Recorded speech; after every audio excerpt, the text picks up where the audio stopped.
I know you started off as an intern at Microsoft. You were a Windows developer, and of course, you're a big PC gamer still. You want to just talk about even your early days with Windows and the kinds of things you built? Yeah, well, actually started before Windows with DOS. I had one of the early IBM PCs with MS-DOS, and I think it had like 128K in the beginning, and then it doubled to 256K, which felt like a lot.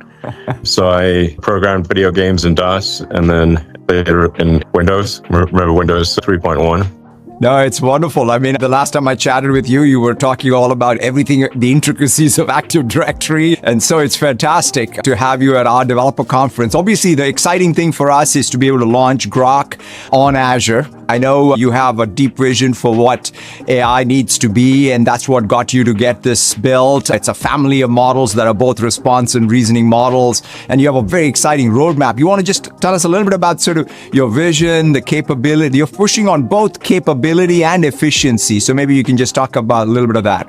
Sure. So yeah, with Grok, especially with Grok 3.5 that is about to be released. Elon Musk has always been a big believer in something called reasoning from first principles.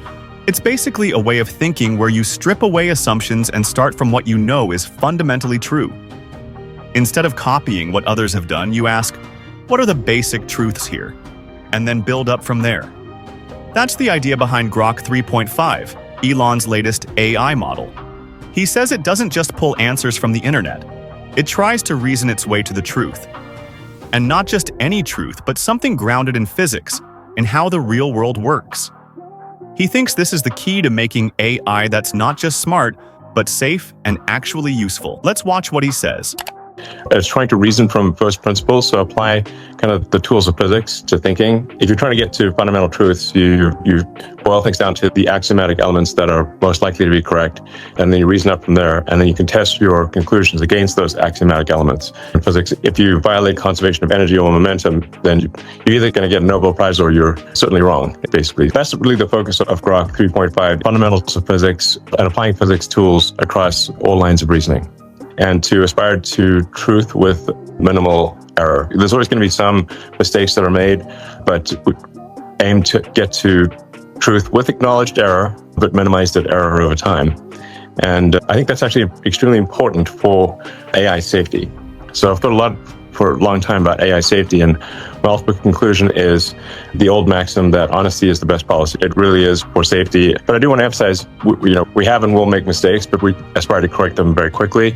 And we are very much looking forward to feedback from the developer community to say, like, what do you need? Where are we wrong? How can we make it better? And to have something that the developer community is very excited to use, and where they can feel that their feedback is being heard and Grok is improving and serving their. Look, that might sound abstract, but it really matters. Because most AI models today are built to predict what sounds right, not what is right. They're trained to guess the next word, not figure out if the idea actually makes sense. But Grok 3.5 is different. Elon says it's built to pursue truth with minimal error.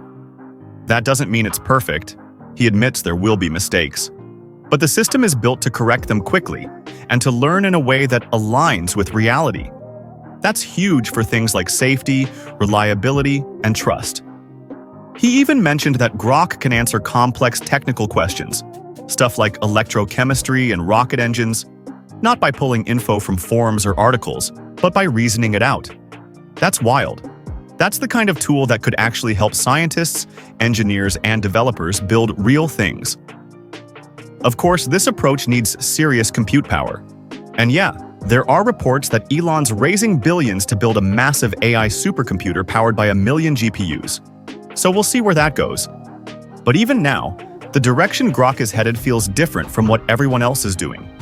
And it leads us right into the next big idea Elon brought up: the importance of grounding AI in the real world. Because it's one thing for an AI model to sound smart in a conversation, but it's a whole different challenge to build AI that actually performs in the physical world. Driving a car, operating a robot, solving problems in real time. That's where Elon's next point comes in. AI needs to obey the laws of physics, not just human rules. Let's go back to the conversation and watch what he said about that. Yeah, I know it's in some sense, cracking the physics of intelligence is perhaps the real goal for us to be able to use AI at scale. And so it's so good to take that first principles approach that you and your team are taking. And also you're deploying this. I mean, one of the things about what you do is you're doing unsupervised FSD on one side, you're doing robotics, of course there's Grok, so you're deploying Grok across all of your businesses from SpaceX to Tesla, obviously at X. I would love to even, one of the themes for this developer conference, Elon, is we're building pretty sophisticated AI apps, right? It's not even about any one model. It's about orchestrating multiple models, multiple agents, just anything that you are seeing in the real world application side, even inside of your own companies. When you think about even a Tesla or a SpaceX where you put Grok and the other AI models you're building. It's incredibly important for an AI model to be grounded in reality. After explaining how Grok 3.5 reasons from first principles, Elon shifts gears. And honestly, this is where his view of AI really stands apart. He makes a strong argument that AI must be grounded in physics, not just to be smart, but to be reliable. And he says it in a way only Elon can. People break human laws all the time, but no one breaks the laws of physics. It sounds simple, even kind of funny at first, but the logic behind it is solid. If AI isn't grounded in physics, in the rules that actually govern the world, then it's not grounded in reality. And if it's not grounded in reality, then how can it ever get us to the truth? Elon's view is clear. Physics is the truth, because physics is what explains how the world works. If AI models are going to be useful beyond just sounding smart, if they're going to drive cars, run robots, assist in manufacturing, medicine, or space exploration, then they need to obey the same laws that everything else does. Otherwise, you're just building something that sounds right, but isn't. And that's where his mindset really diverges from a lot of what we hear in the mainstream AI world. While most companies are optimizing for performance on benchmarks or generating text that feels natural, Elon is focusing on reality alignment, building AI systems that not only speak, but also perform accurately in the real world. He even points out that physics becomes a kind of built-in safety mechanism. Because if an AI model violates a law of physics, it's either completely wrong, or you just discovered something worthy of a Nobel Prize. That's how strict and reliable the framework is. So if the goal is to build AI you can actually trust to do things, not just talk about things, physics has to be the foundation. And that leads us right into the next part of the conversation. Because Elon isn't just talking about theory. He's already putting this philosophy into action. No, physics is the law and everything else is a recommendation, which is, I'm not suggesting people break the laws made by humans. We should generally obey the laws of humans. But I've seen many people break human-made laws, but I have not seen anyone break the laws of physics. For any given AI, grounding it against reality, and reality, for example, as you mentioned, with the car, it needs to drive safely and correctly. The humanoid robot, Optimus, needs to perform the task that it's being asked to perform. These are things that are very helpful for ensuring that the model is truthful and accurate, because it has to adhere to the laws of physics. So I think that's actually somewhat overlooked, or at least not talked about enough, is that to really be intelligent, it's got to make predictions that are in line with reality, in other words, physics. That's the really fundamental thing. And being able to ground that with cars and robots is very important. We are seeing it be very helpful in things like customer service. The AI is infinitely patient and friendly, and you can yell at it, and it's still going to be very nice. So that's good. I think in terms of improving the quality of customer service and sort of issue resolution, Grok is already doing quite a good job of that at SpaceX and Tesla, and we look forward to offering that to other companies. So this time, instead of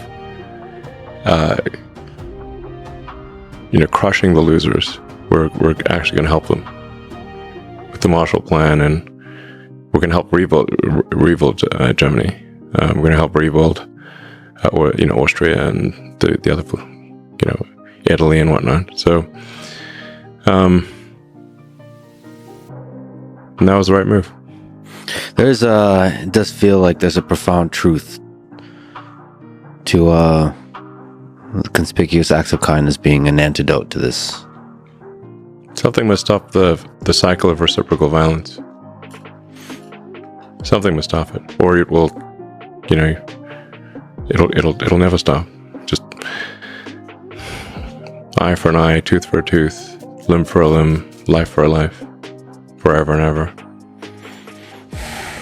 To escape briefly the darkness with some incredible engineering work, XAI just released Grok AI assistant that I've gotten a chance to play with. It's amazing on many levels. First of all, it's amazing that a relatively small team in a relatively short amount of time was able to develop this close to state-of-the-art system. Another incredible thing is there's a regular mode and there's a fun mode. Yeah, I guess I'm to blame for that one. I wish everything in life had a fun mode. Yeah. There's something compelling beyond just fun about the fun mode interacting with a large language model. I'm not sure exactly what it is because I've only had a little bit of time to play with it, but it just makes it more interesting, more vibrant to interact with the system. Yeah. Absolutely. Our AI Grok is modeled after The Hitchhiker's Guide to the Galaxy, which is one of my favorite books. It's a book on philosophy disguised as a book on humor. And I would say that forms the basis of my philosophy, which is that we don't know the meaning of life, but the more we can expand the scope and scale of consciousness. So after talking about how AI has to be grounded in physics, because physics is truth, Elon moves straight into what he's actually doing with that philosophy. And this is where it stops being theory and becomes reality. He explains that Grok, this reasoning-based model built from first principles, is already being deployed at Tesla, SpaceX, and X. And it's not just running search or content filters. It's being used in customer service, logistics, and robotics.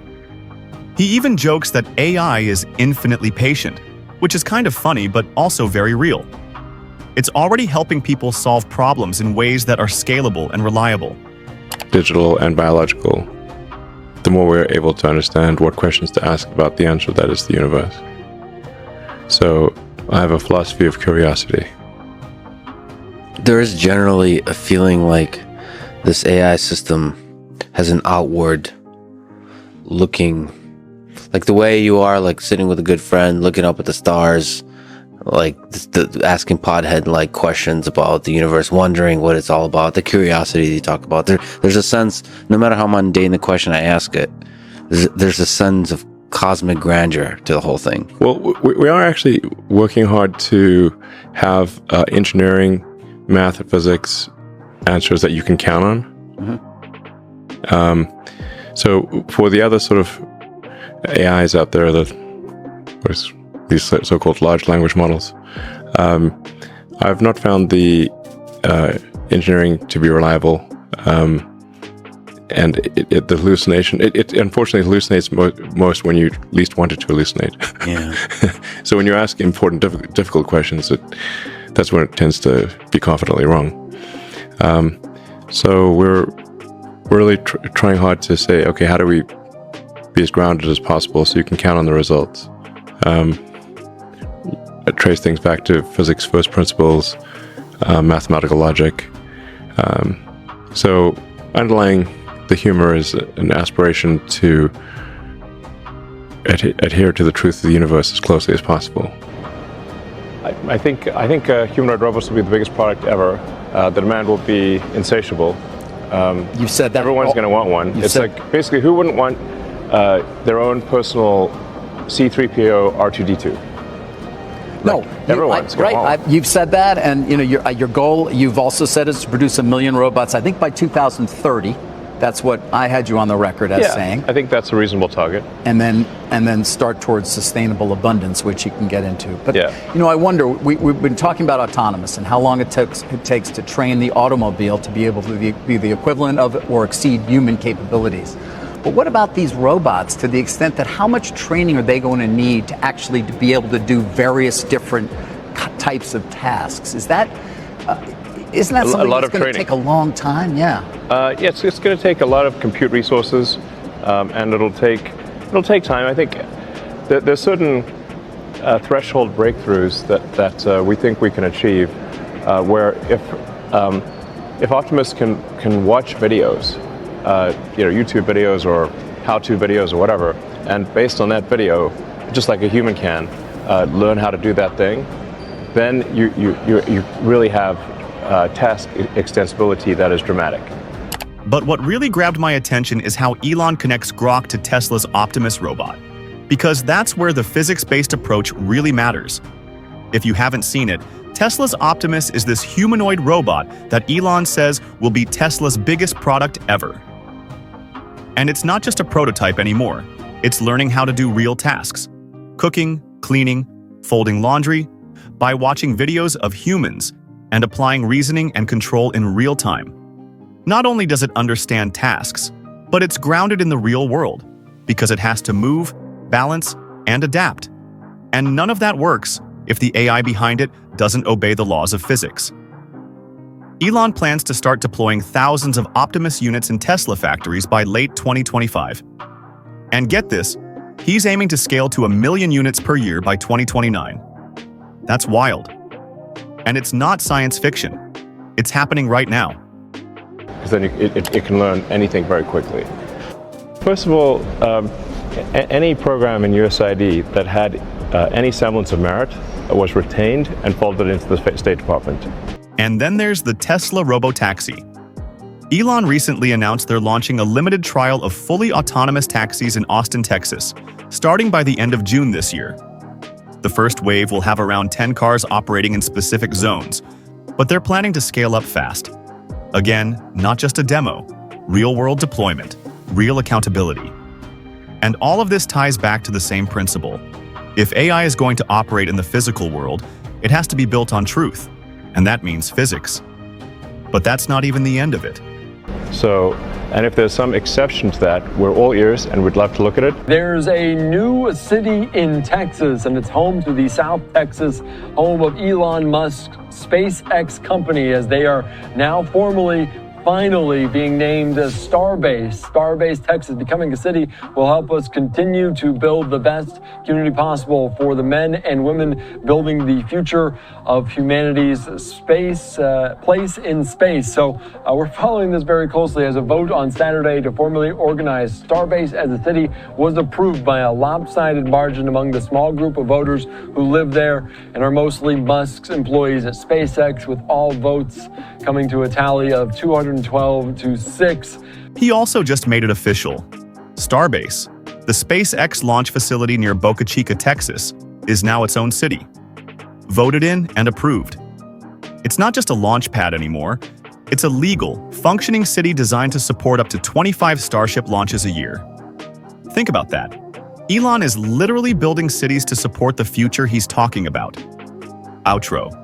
And honestly, I think this is why the Google CEO was probably shocked. You could see it in the way the conversation shifted. After hearing what Elon's actually doing, with Grok, Optimus, Robotaxis, and now building an actual city, I guarantee the thought running through his head was, yeah, Google needs to catch up.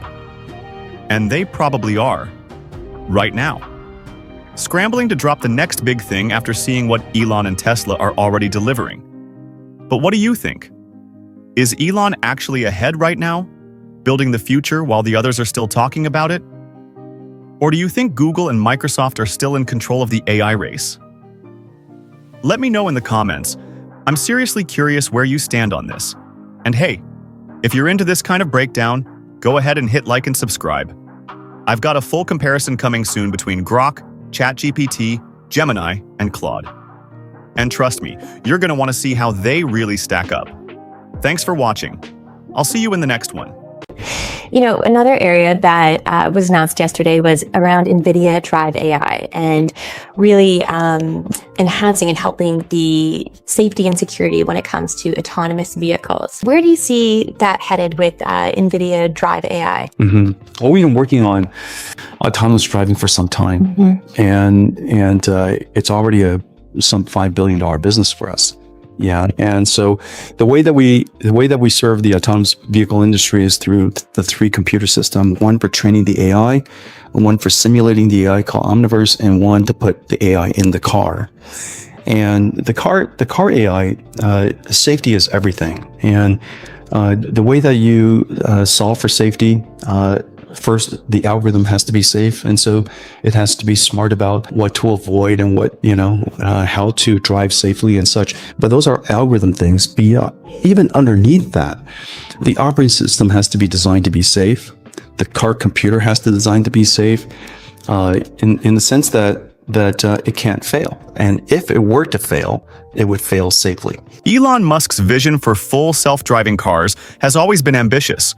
But what NVIDIA's Jensen Huang just revealed takes that ambition to an entirely new frontier.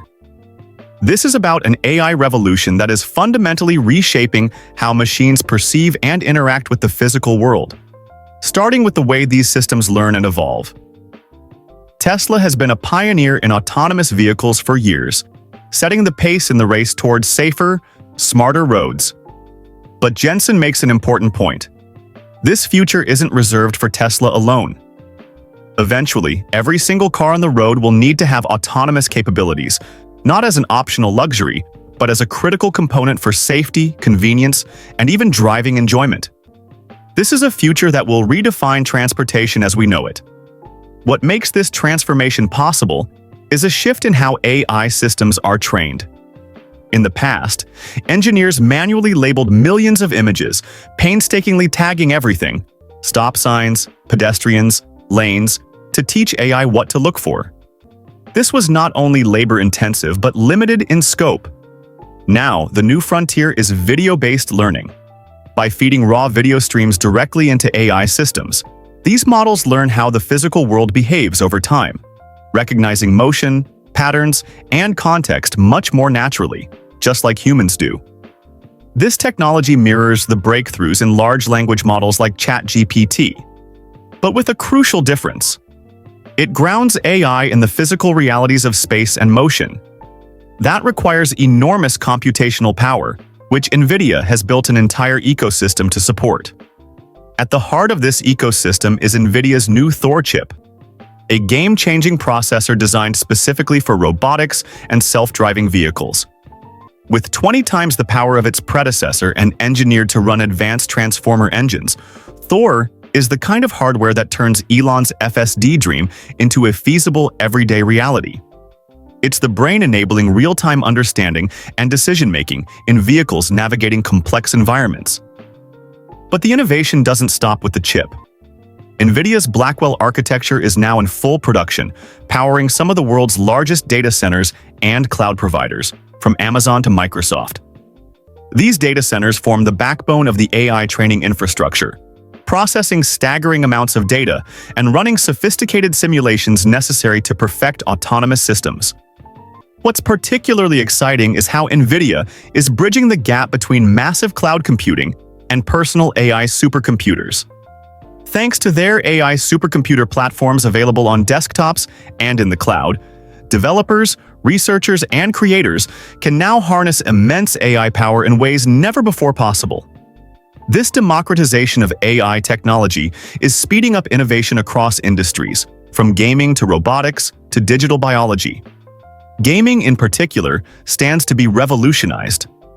With AI-powered content creation tools, games will not only become more beautiful but smarter and more adaptive. Jensen highlighted DLSS4 and neuroshaders, technologies blending AI with real-time graphics to create experiences that respond dynamically to players. This isn't just about entertainment, it's about AI redefining how we interact with digital worlds.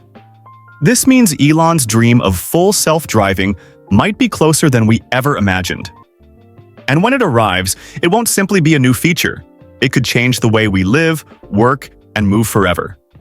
Stay tuned as we explore the technology and visionaries behind this seismic shift. The story of AI and autonomous driving is just getting started, and the future is unfolding faster than ever.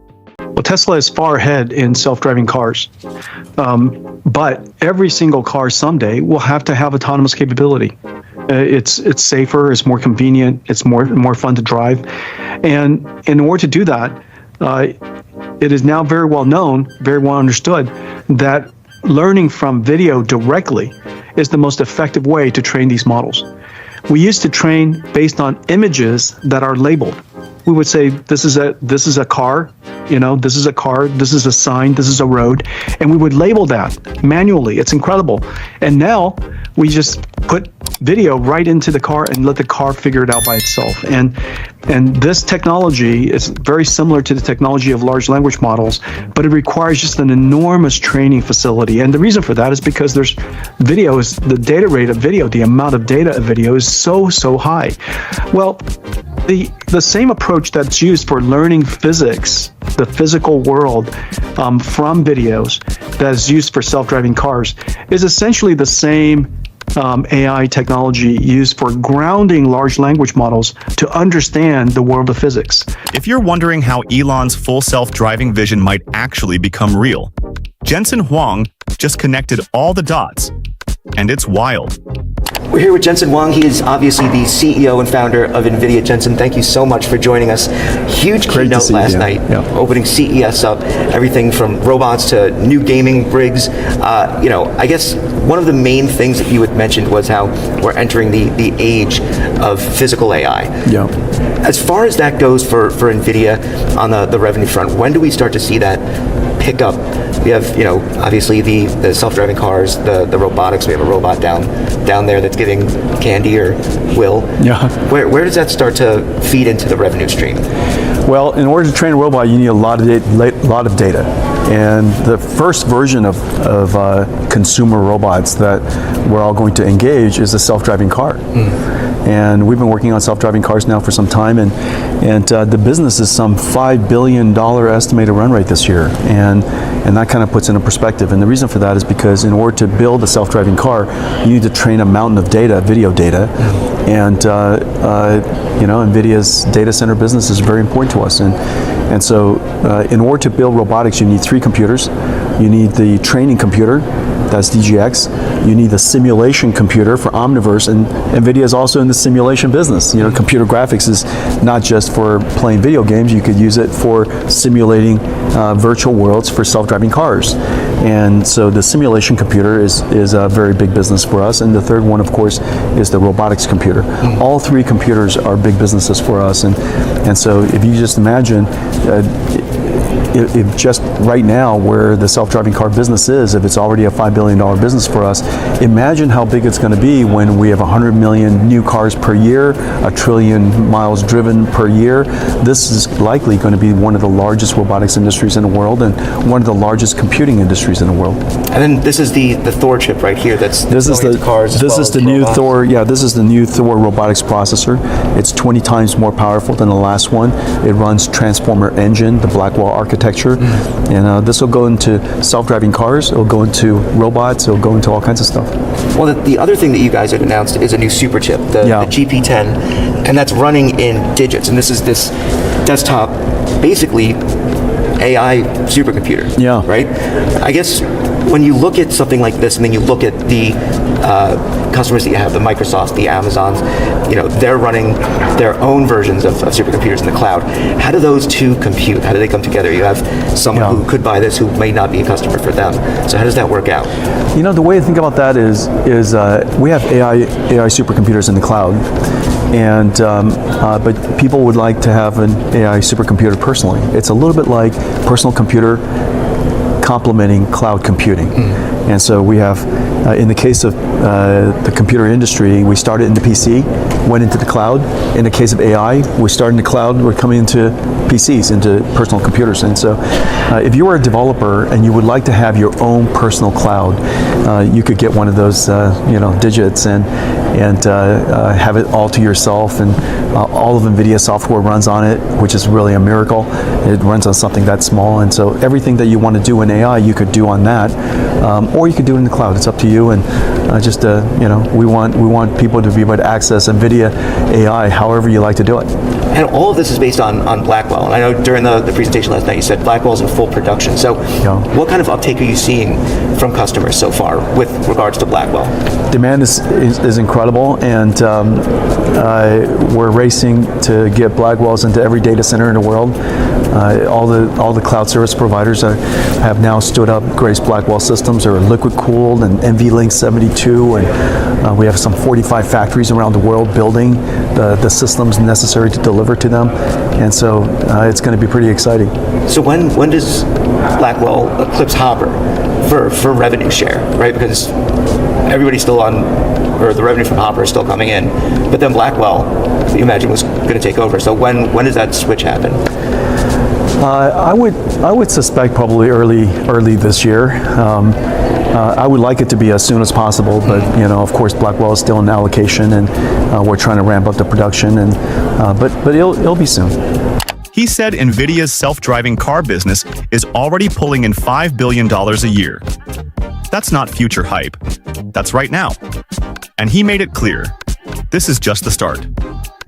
There are over 100 million new cars made every year, and NVIDIA's goal is to power a huge chunk of them with AI. Their new Thor chip? It's a beast, 20 times more powerful than the last one. It's designed to run transformer-based AI models, the same kind of tech behind ChatGPT, but inside a car. That means real-time decision-making, learning from video data, reacting to the world instantly. That's what makes Elon's dream of FSD even possible. And then Jensen dropped this. Their Blackwell chip is now in full production, and every major data center in the world wants it. Amazon, Microsoft, Google. 45 factories are building systems non-stop to meet the demand. So when he says AI is entering the physical world, it's not sci-fi anymore.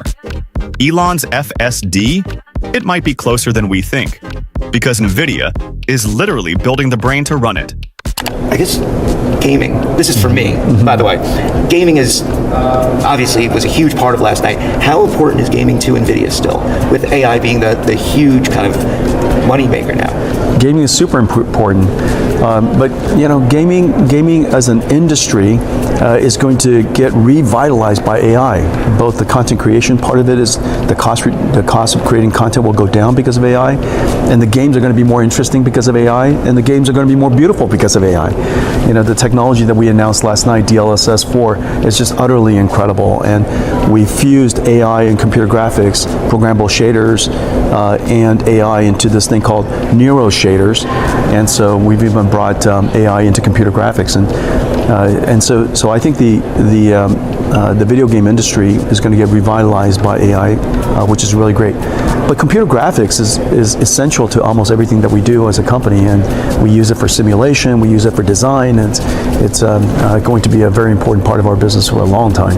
Part of that announcement with the RTX is being able to run AI on an RTX system. Mm-hmm. So I have a PC at home. Yeah. I have an RTX system. I can run AI models. Yeah. What does that look like going This forward? is Blackwell. I mean, this is literally Blackwell. The Blackwell architecture that we have in the cloud that we use for supercomputing is right here. And so the thing that you'll be able to do, of course, you'll be able to create your own AIs if you like. We have a cloud called ai.nvidia.com, and we put a whole bunch of AI models up there, and these AI models are all prepackaged into what we call NIMs. They're vision models, language models, animation models, physical models, digital biology models. Whatever you would like to do as a software engineer, developer, creative artist, you could go download those models and go create your own AI, and just runs on your PC. I guess just as a final, we're looking at these new kind of custom chips from the likes of Broadcom. How does that kind of connect with NVIDIA? Where does NVIDIA see the advantage versus something like a custom chip for Broadcom making for a Google or one of NVIDIA's other customers? Well, the fundamental trend is very clear now. When you take a step back, what it says is that everybody now realize accelerated computing is the path forward. And general purpose computing that we have in the past, $1 trillion worth of data centers we've already built, those data centers are going to get modernized.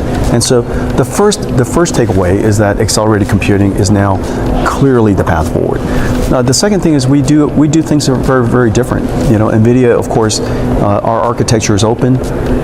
It's fairly pervasive, and as a result of that, you could put NVIDIA in every cloud. You could put NVIDIA in every company.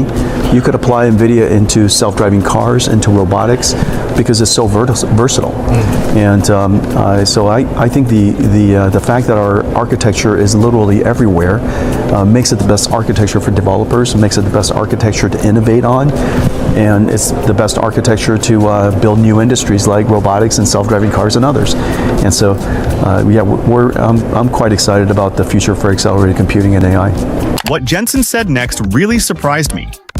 He made it clear, gaming is still core to NVIDIA. Even though AI is driving their biggest revenue now, he's not moving on from gaming. Instead, he says AI is going to revitalize it. Think about this. Creating high-end games today costs tens of millions. But with AI, the cost of content creation drops fast. And the games? They'll look better, play smarter, and even adapt to players in real time. Jensen introduced DLSS4, an AI-powered graphics boost, and a new tech called neuroshaders, which blends AI with real-time graphics. It's not just eye candy anymore, it's intelligent. And here's where it gets wild. That same Blackwell architecture powering supercomputers and data centers, it's now inside RTX PCs. If you have a high-end NVIDIA graphics card, you can run powerful AI models right at home. He even mentioned their cloud platform, ai.nvidia.com, where you can grab pre-built models for vision, language, animation, even digital biology. So whether you're building a chatbot or a video game character that learns, it's all within reach. Then came the question, what about companies like Google using custom chips from Broadcom? Jensen didn't flinch. He said the shift is clear. Accelerated computing is the future. General-purpose chips are becoming outdated. And while some companies make custom chips for themselves, NVIDIA's open architecture can be used by everyone. In every data center, every cloud, every car, every robot. Jensen, just one more quick last question. I'm glad you talked about the auto business and what you're seeing there. You mentioned that automotive is now the largest vertical, enterprise vertical within data center. You talked about the Tesla business, but what is that all about? Is it self-driving among other automakers too? Are there other functions that automakers are using within data center? Help us understand that a little bit better. Well, Tesla is far ahead in self-driving cars. But every single car someday will have to have autonomous capability. It's safer, it's more convenient, it's more fun to drive. And in order to do that, it is now very well known, very well understood, that learning from video directly is the most effective way to train these models. We used to train based on images that are labeled. We would say, this is a car. You know, this is a car, this is a sign, this is a road, and we would label that manually. It's incredible. And now we just put video right into the car and let the car figure it out by itself. And this technology is very similar to the technology of large language models, but it requires just an enormous training facility. And the reason for that is because there's video, is the data rate of video, the amount of data of video is so high. Well, the same approach that's used for learning physics, the physical world, from videos that is used for self-driving cars is essentially the same AI technology used for grounding large language models to understand the world of physics. So technologies that are like Sora, which is just incredible, and other technologies, VO from Google, incredible. The ability to generate video that makes sense, that are conditioned by human prompt, that needs to learn from video. And so the next generation of AIs need to be grounded in physical AI, needs to understand the physical world. And the best way to teach these AIs how the physical world behaves is through video, just watching tons and tons and tons of video. And so the combination of this multimodality training capability is going to really require a lot of computing demand in the years to come. Now this part really brings it all together. Jensen just confirmed that automotive is now the largest enterprise vertical inside NVIDIA's data center business. That's huge. Even 10 months ago, he was saying it out loud. Cars are the future of AI, and Tesla is leading that charge. But here's what stood out. He didn't just praise Tesla. He made it clear. Every single car is going to need autonomous capabilities. Not as a luxury, but because it's safer, easier, and frankly more fun to drive.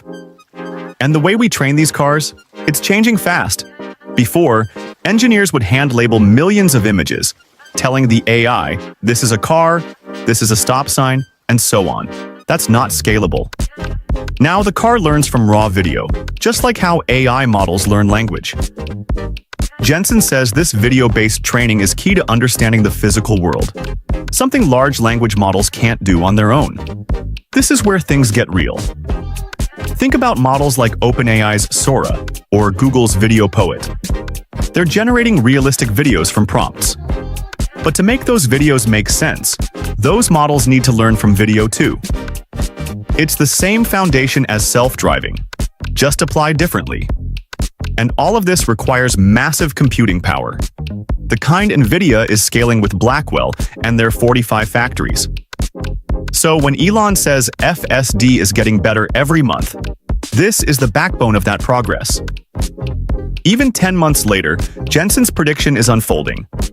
Physical AI that understands space, time, and behavior, is what's going to power the next generation of cars, robots, and maybe even the AI we use in everyday life. NVIDIA's first co-packaged option, silicon photonic system, it is the world's first 1.6 terabit per second CPO. This is really crazy technology. Crazy technology. The world of AI is advancing at a pace few could have predicted. Faster, smarter, and more integrated into our lives than ever before. But here's the catch. None of it works without the right infrastructure. We're talking about the kind of systems that power everything from self-driving cars to the virtual worlds we escape into. And right now, one company is about to change the entire game. In his latest keynote, NVIDIA CEO Jensen Huang unveils a technology that promises to reshape the future of AI computing forever. So, what does this mean for the future of AI? And why should we all care? Let's break it down. Okay, so first of all, we're announcing NVIDIA's first co-packaged option, silicon photonic system. It is the world's first 1.6 terabit per second CPO. It is based on a technology called micro-ring resonator modulator. It is completely built with this incredible process technology at TSMC that we've been working with for some time. And we partnered with just a giant ecosystem of technology providers to invent what I'm about to show you. This is really crazy technology. Crazy technology.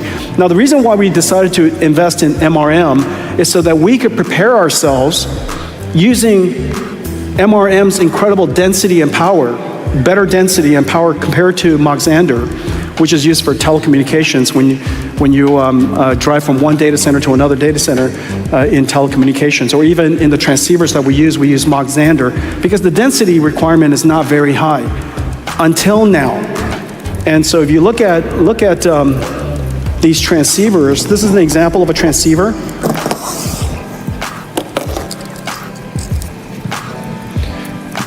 They did a very good job tangling this up for me.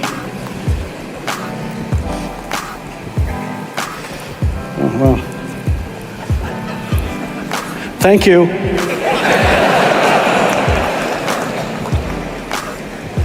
Oh, mother of God. Okay. This is where you got to turn reasoning on.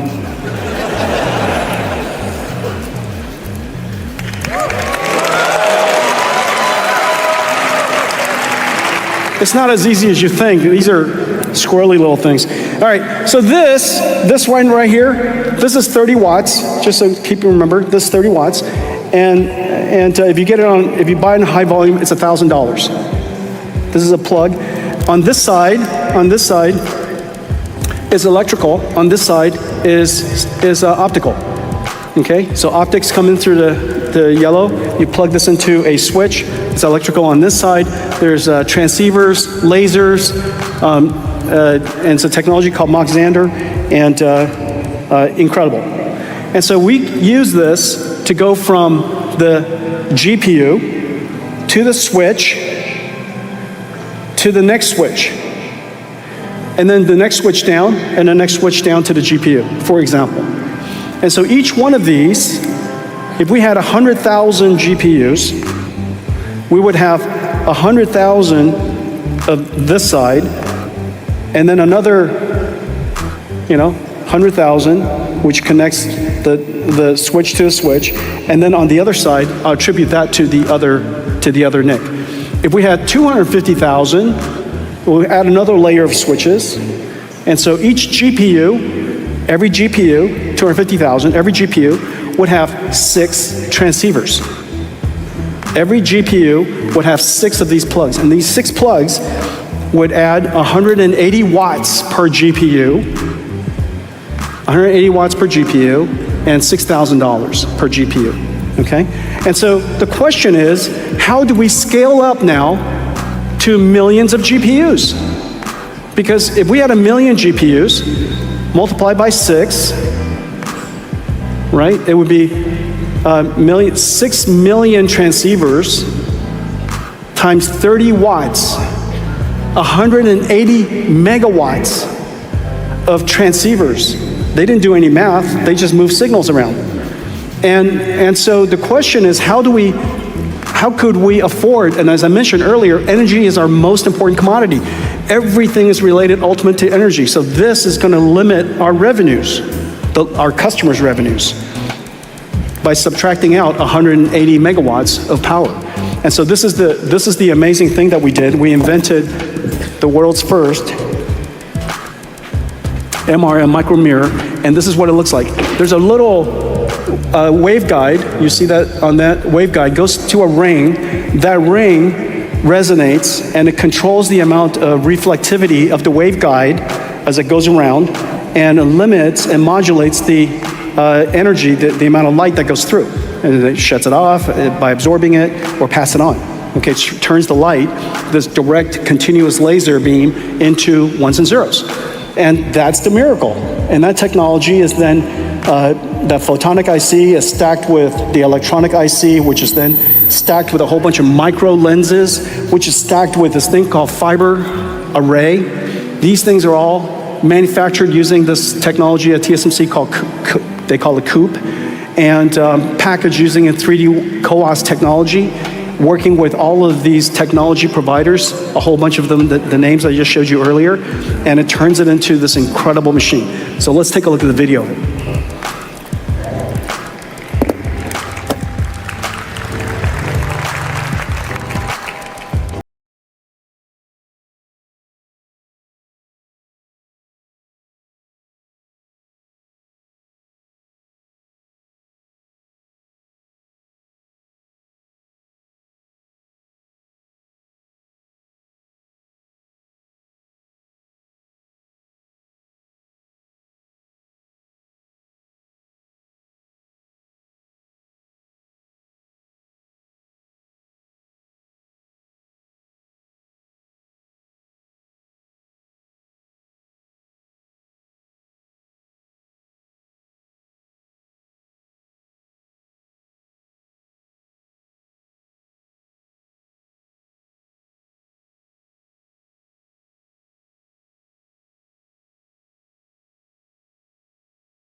Just a technology marvel.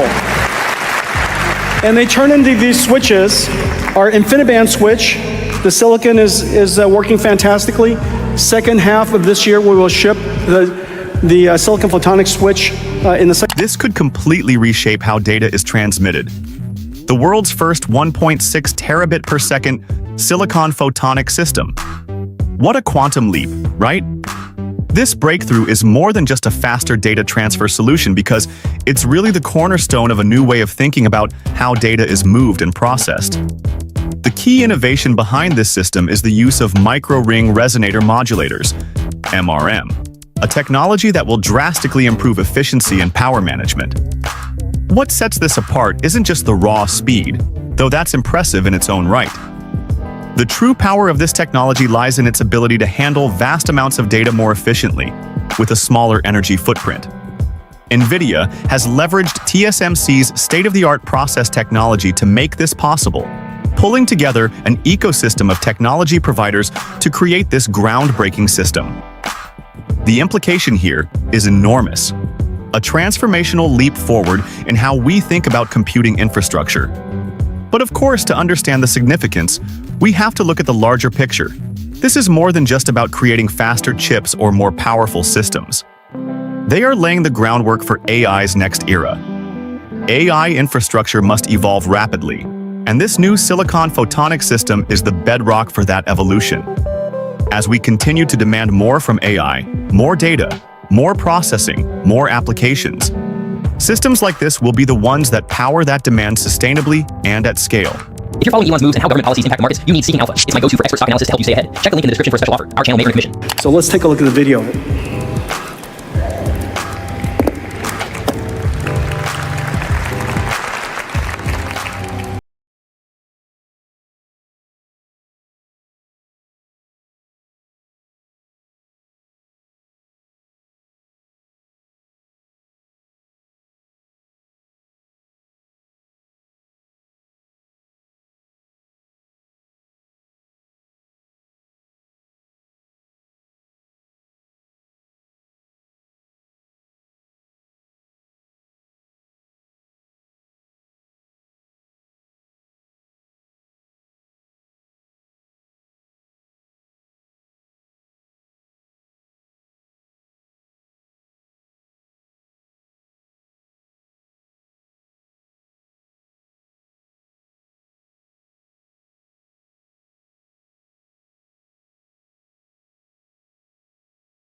Just a technology marvel.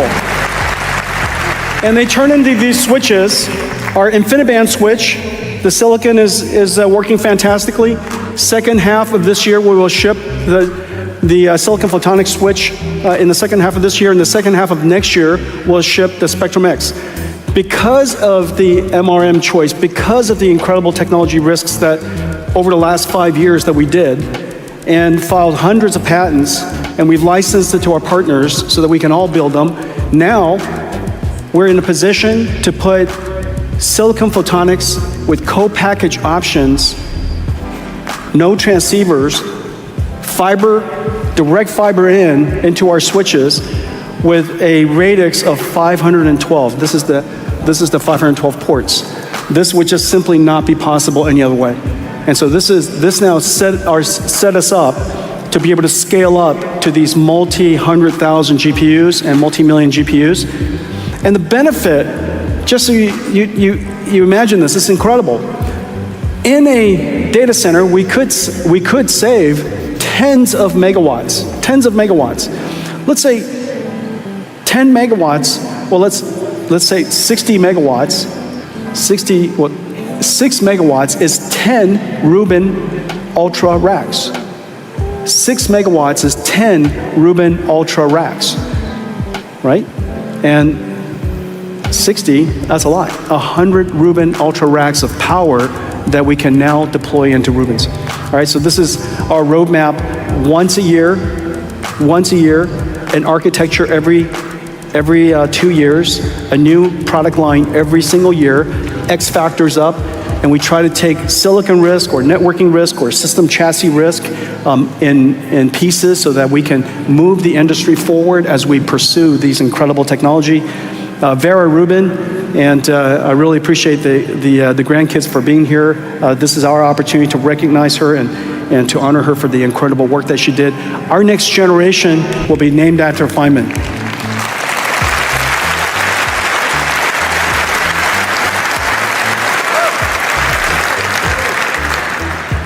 Okay, NVIDIA's roadmap. Let me talk to you about enterprise computing. This is really important. In order for us to bring AI to the world's enterprise, first we have to go to a different part of NVIDIA. The beauty of Gaussian splats. Okay, in order. And like everything else, there's a critical challenge in AI computing that most people don't immediately think about: scaling. Data centers are the backbone of AI, but they face a massive hurdle: the energy required to scale AI systems effectively. As Huang details, when you multiply the number of GPUs in a data center, you encounter a huge problem: power consumption. Each GPU requires multiple transceivers, which are both energy-intensive and expensive. If you scale this to 1 million GPUs, you're talking about 180 megawatts of power, just for the transceivers, and the cost skyrockets.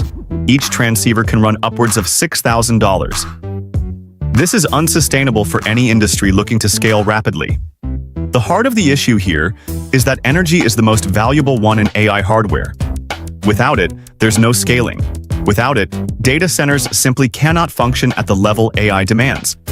This is where NVIDIA's MRM technology steps in. By utilizing this innovation, NVIDIA has solved the energy consumption problem. Instead of relying on the traditional power-hungry electrical systems, they've turned to light-based transmission, using MRM to modulate data with incredible efficiency. This shift is really crucial. It enables the industry to scale at the pace that AI growth demands. MRM technology opens the door to a future where AI systems can be deployed at a scale never before thought possible without collapsing under their own energy requirements. NVIDIA has taken a problem that could have hampered progress and turned it into an opportunity for exponential growth. What we're witnessing here is not just another piece of hardware being unveiled. It's the dawn of a new era in AI infrastructure. As we push forward into an AI-driven future, it's innovations like this that will shape how AI scales and integrates into our daily lives. This is the beginning of something much larger than just hardware upgrades. As AI becomes even more embedded in every aspect of our world, we'll look back at this moment as the silver lining time when the foundations of AI computing were solidified. In order to train a robot, you need a lot of data. And the first version of consumer robots that we're all going to engage is a self-driving car. And we've been working on self-driving cars now for some time, and the business is some $5 billion estimated run rate this year. And that kind of puts it in perspective. And the reason for that is because in order to build a self-driving car, you need to train a mountain of data, video data. And NVIDIA's data center business is very important to us. And so in order to build robotics, you need 3 computers. You need the training computer, that's DGX. You need the simulation computer for Omniverse, and NVIDIA is also in the simulation business. Computer graphics is not just for playing video games. You could use it for simulating virtual worlds for self-driving cars. And so the simulation computer is a very big business for us. And the third one, of course, is the robotics computer. All 3 computers are big businesses for us. And so if you just imagine, if just right now where the self-driving car business is, if it's already a $5 billion business for us, imagine how big it's going to be when we have 100 million new cars per year, 1 trillion miles driven per year. This is likely going to be one of the largest robotics industries in the world and one of the largest computing industries. The way to think about that is we have AI supercomputers in the cloud. And but people would like to have an AI supercomputer personally. It's a little bit like personal computer complementing cloud computing. And so we have, in the case of the computer industry, we started in the PC, went into the cloud. In the case of AI, we started in the cloud, we're coming into PCs, into personal computers. And so if you are a developer and you would like to have your own personal cloud, you could get one of those digits and have it all to yourself, and all of NVIDIA software runs on it, which is really a miracle. It runs on something that small, and so everything that you want to do in AI, you could do on that, or you could do it in the cloud. It's up to you. And we want people to be able to access NVIDIA AI however you like to do it. Demand is incredible, and we're racing to get Blackwells into every data center in the world. All the cloud service providers have now stood up Grace Blackwell systems. They're liquid cooled and NVLink 72, and we have some 45 factories around the world building the systems necessary to deliver to them, and so it's going to be pretty exciting. I would suspect probably early this year. I would like it to be as soon as possible, but of course Blackwell is still in allocation, and we're trying to ramp up the production, and but it'll be soon. AI models. Yeah, what does that look like going This forward? is Blackwell. I mean, yeah. I mean, this is literally Blackwell. The Blackwell architecture that we have in the cloud that we use for supercomputing is right here. And so the thing that you'll be able to do, of course, you'll be able to create your own AIs if you like.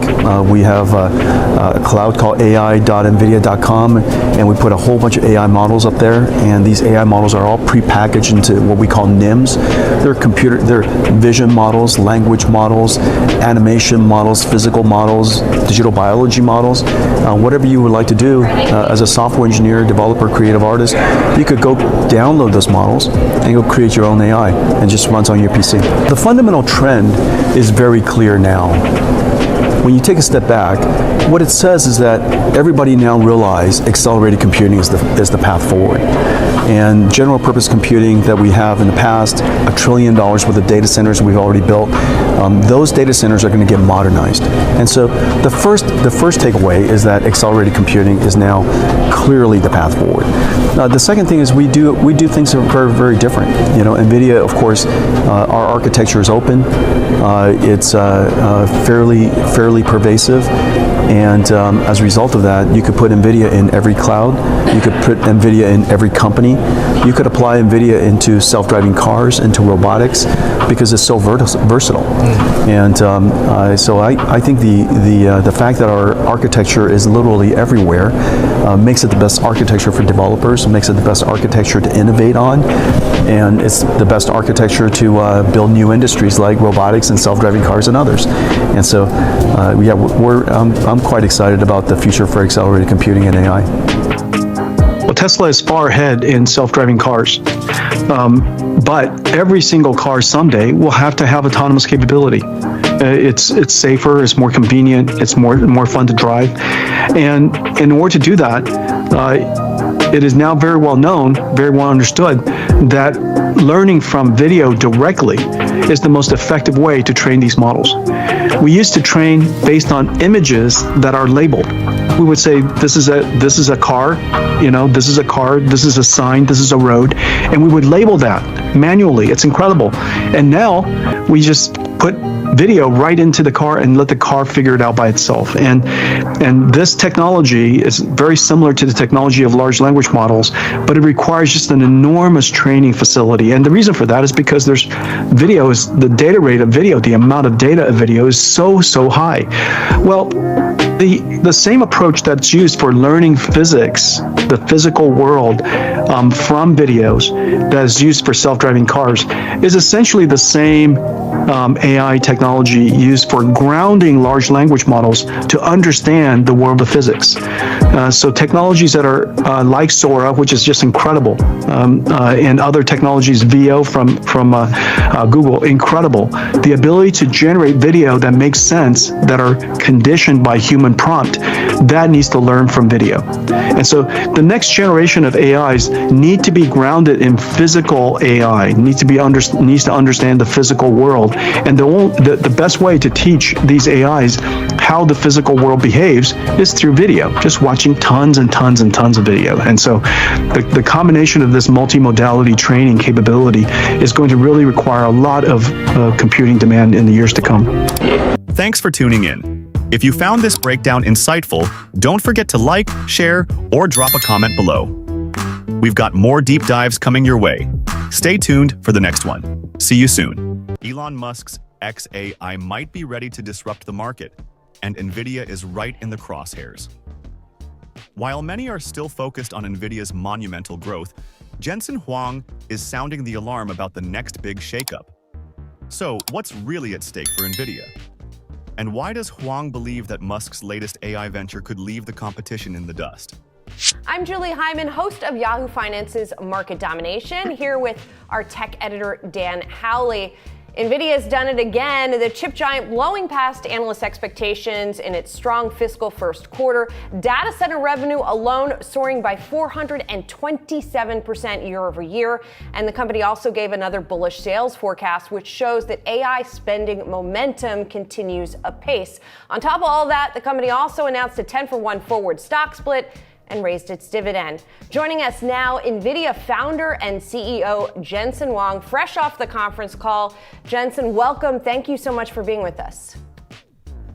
I'm happy to be here. Nice to see you guys. You too. I want to start with Blackwell, which is your next generation chip. It's shipping this year, you said on the call. You also said on the call, we will see a lot of Blackwell revenue this year. So if we're looking at about $28 billion in revenue in the current quarter, and Blackwell is a more expensive product than Hopper, the chip series out now, what does that imply about revenue in the fourth quarter and for the full year? Well, it should be significant. Yeah, Blackwell, and as you know, we guide one quarter at a time.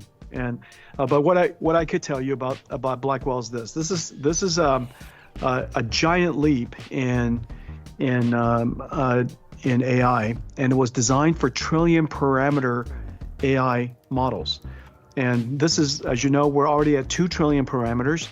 Model sizes are growing, about doubling every 6 months, and the amount of processing between the size of the model, the amount of data is growing 4 times. And so the ability for these data centers to keep up with these large models really depends on the technology that we bring to them. And so the Blackwell is designed also for incredibly fast inferencing. And inference used to be about recognition of things, but now inferencing, as you know, is about generation of information, generative AI. And so whenever you're talking to ChatGPT and it's generating information for you or drawing a picture for you or recognizing something and then drawing something for you, that generation is a brand new inferencing technology, is really, really complicated and requires a lot of performance. And so Blackwell is designed for large models, for generative AI, and we designed it to fit into any data center. And so it's air-cooled, liquid-cooled, x86, or this new revolutionary processor we designed called Grace Blackwell Superchip.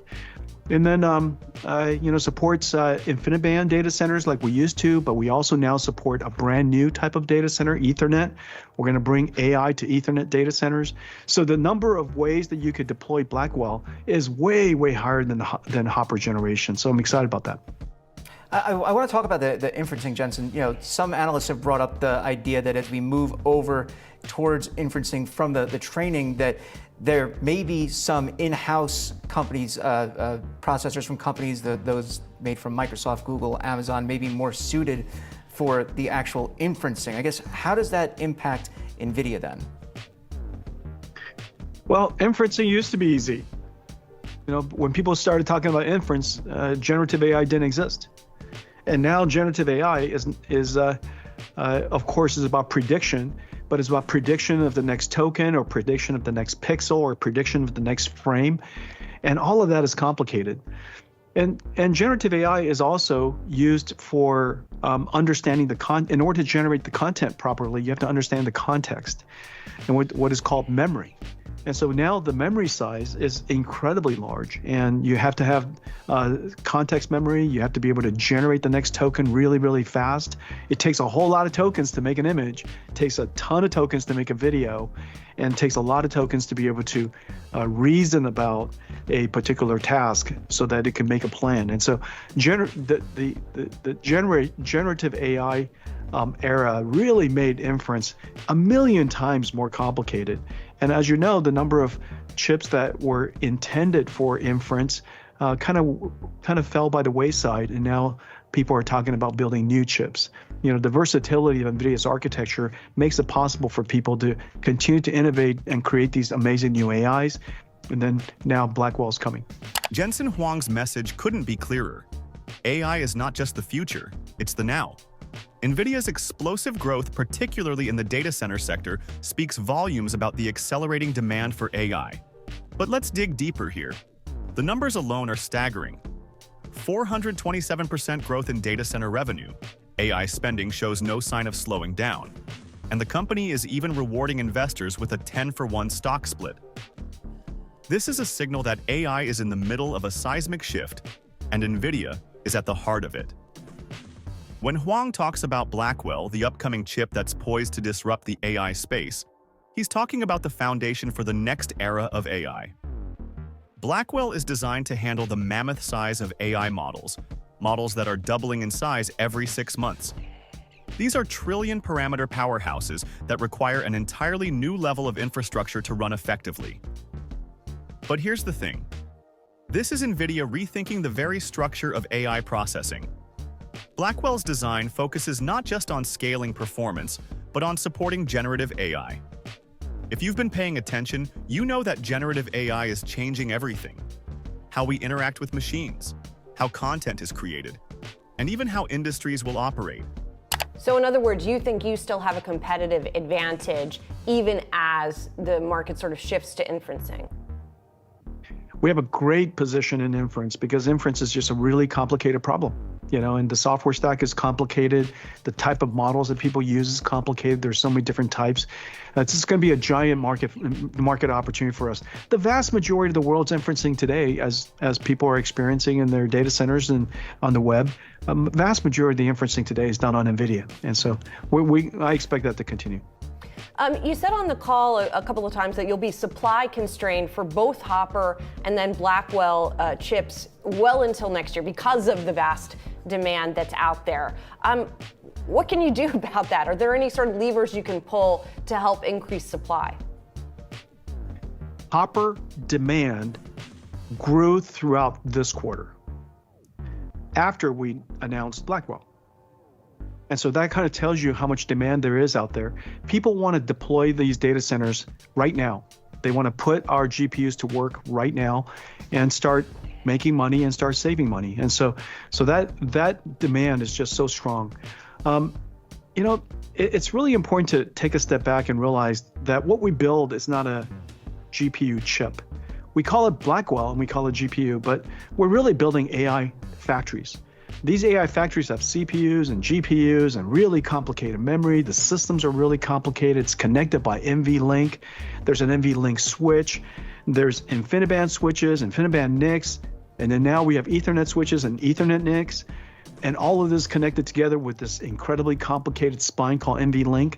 And then the amount of software that it takes to build all this and run all this is incredible. And so these AI factories are essentially what we build.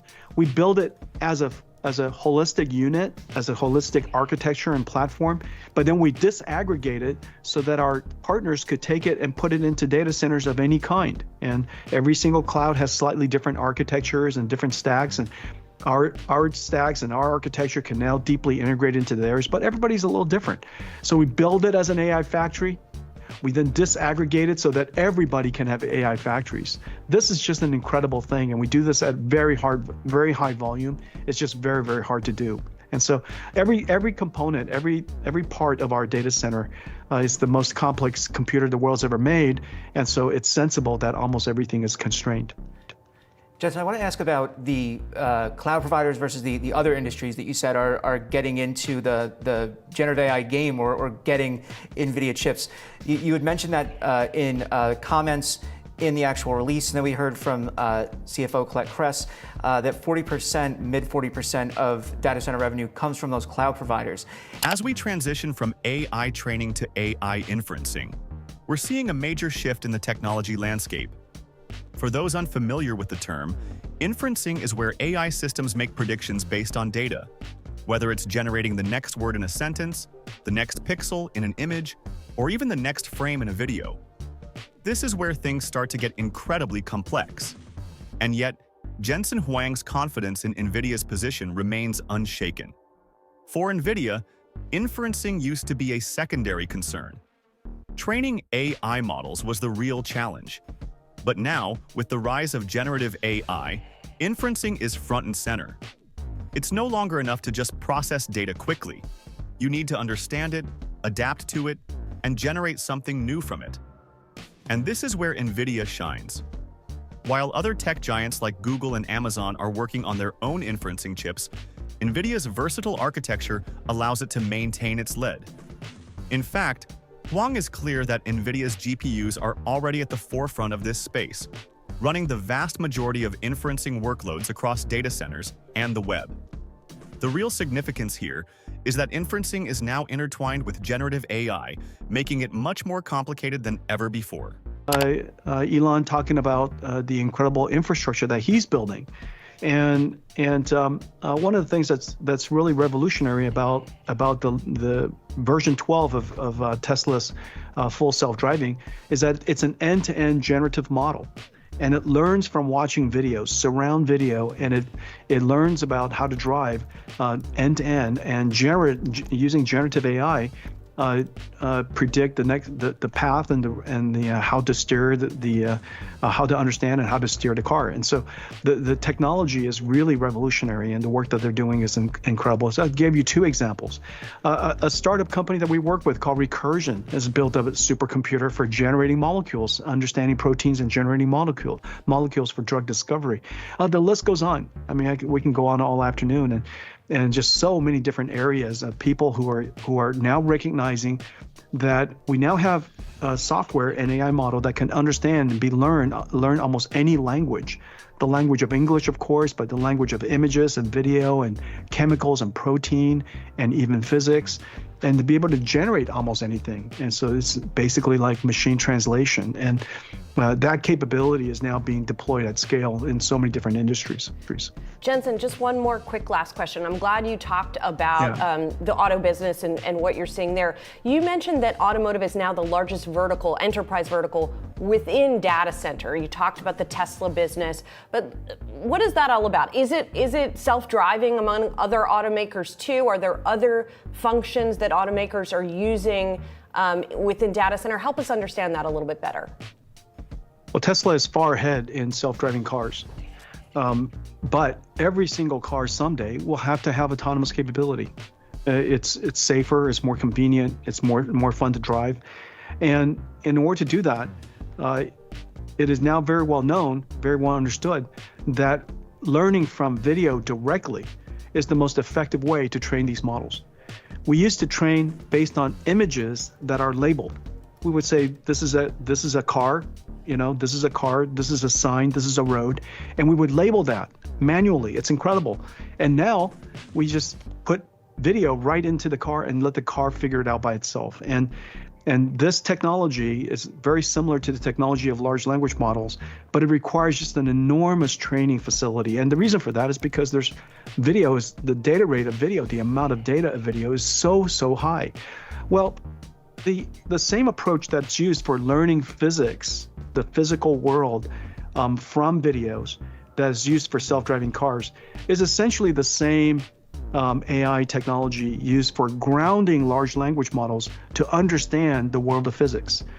So technologies that are like Sora, which is just incredible, and other technologies, VO from Google, incredible. The ability to generate video that makes sense, that are conditioned by human prompt, that needs to learn from video.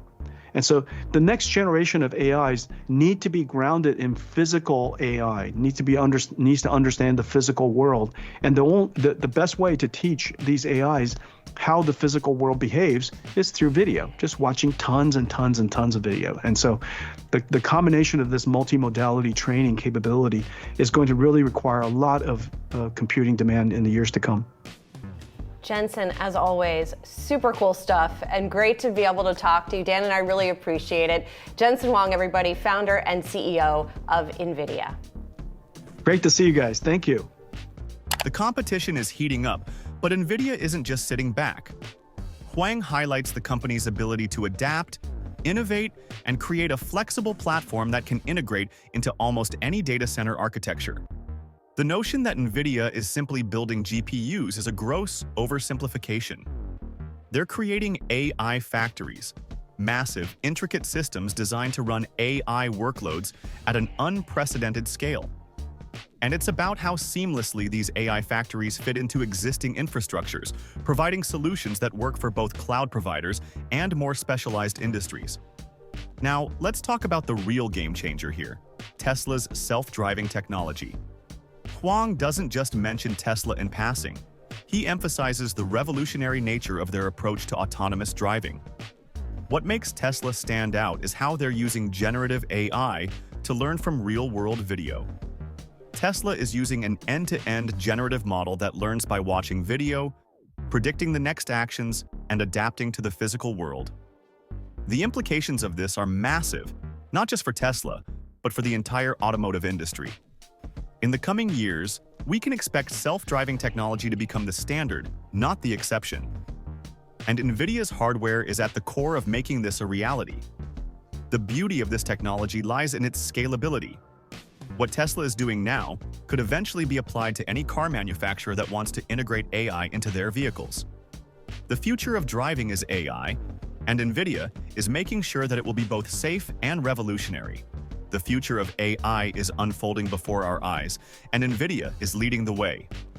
The truth is, we're only scratching the surface of what AI can do, and the potential applications are limitless. From healthcare to entertainment, from automotive to finance, AI will touch every industry in profound ways.